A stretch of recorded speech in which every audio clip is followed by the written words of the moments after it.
रायगड़ा काशीपुर मनुष्यपदर गांव में अजणा रोग में 4 जन शिशु मृत्युर कारण खोजा गांव में स्वतंत्र डाक्तरी टीम पहुंची अनुधान करुछंती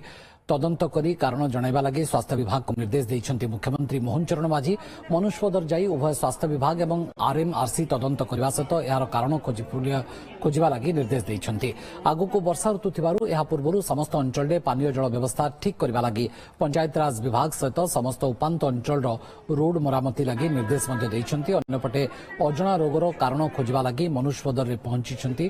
डाक्तरी टीम सेमानक सहित डब्ल्यूएचओ टीम मध्ये उपांत अंचल मनुष्यपदर गस्त करिसेंती वर्तमान स्थिति स्वाभाविक रही गांव में घर को घर जाई लोकों स्वास्थ्य अवस्था जांच करुछि डाक्तरी टीम सेपटे मनुष्यपदर रे जो 4 जनकर मृत्यु होइतला सेमानकु आदिवासी परंपरा अनुसार माटी तळे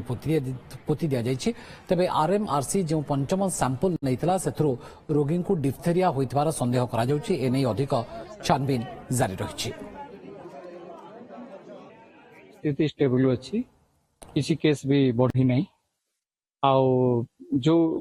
प्रतिषेधक दिया जाइथिला हमर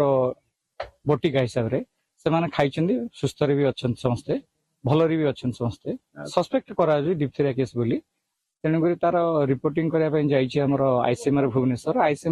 आसे पय हम 7 दिन लागि जो 7 दिन आसला परे हम कंफर्म हो जाय जे कोनोसी रोग बोली हम काली तो जहाँ थिला स्टेटस से आज आम जाऊँ बाहर जीवा स्टाफ डकाई भुवनेश्वर टीम आसते कोरापुट मेडिकल कॉलेज टीम आसते माने फेरी गले